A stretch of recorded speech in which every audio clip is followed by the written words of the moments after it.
இந்த சிவனாரம் என்ற ஒரு இந்த சிறு கிராமத்திலே ஒரு சிபிஎஸ்இ பள்ளியினுடைய தரத்தோடு மிக சிறப்பான ஒரு பள்ளியை ஒரு சேவை மனப்பான்மையோடு நடத்தி வருகிறது.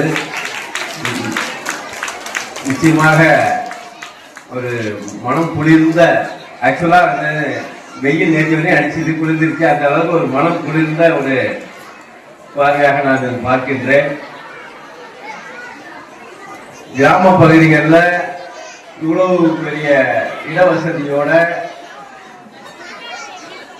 இத நடத்தி வருகின்ற காமராஜ் ஐயர்கள் நிச்சயமாக ஒரு லாப நோக்கத்தோடு செய்ய மாட்டார்.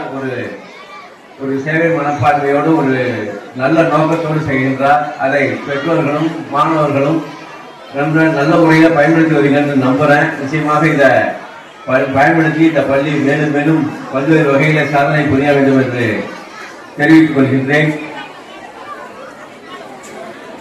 அந்த மாணவர்களுக்கு ஏதாவது அட்வைஸ் பண்ணணும் அப்படின்னு பார்த்தா, இன்றைய தேவை மாணவர்களுக்கு என்ன தேவையோ அதை இந்த இன்விடேஷன்லயே மேல எழுதியிருக்கார். ஆரோக்கியம், நல்லொழுக்கம், உயர்கல்வி, இதை மட்டும்தான் நீங்க போக்கஸ் பண்ணணும்.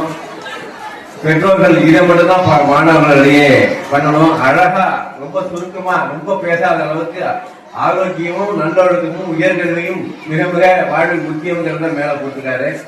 அது போல இந்த மாதிரி ஆனுவல் டே எல்லாம் நடத்துறதுக்கான முக்கிய காரணம், நீங்க இந்த வருடம் முழுதா சிறப்பாக படித்து அந்த முதல் பரிசுகளை பெற்றிருப்பீர்கள். ஸ்போர்ட்ஸ்ல நிறைய அவார்ட்ஸ் வாங்கியிருப்பீங்க. நிறைய இப்ப கலை நிகழ்ச்சி எல்லாம் நடக்க போகுது. இது மட்டுமல்ல நோக்கம், இந்த ஒரு ஆண்டை திரும்பி பார்க்க வேண்டும். உங்களுக்காக வருடம் ஊராக உழைத்த உங்களுடைய ஆசிரியர் பெருமக்களை இந்த தருணத்திலே நினைத்து பார்த்து அவர்களுக்கு நன்றி கூற வேண்டும். அதுதான் முக்கிய நோக்கம்.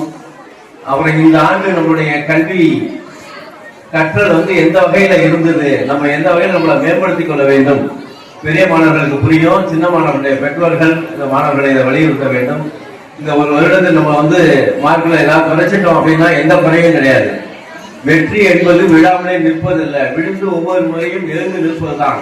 தோல்வி என்பது ஒரு படிக்கட்டாக நினைத்து அடுத்த இந்த ஆண்டு நம்ம சரியா பண்ணலையா, அடுத்த வருஷம் சரியா செய்யணுங்கிறத அதை உள்வாங்கிட்டு போகணும். அதுதான் ஆண்டவர்களுடைய முக்கியமான பங்காக இருக்க வேண்டும் நான் நம்புகின்றேன்.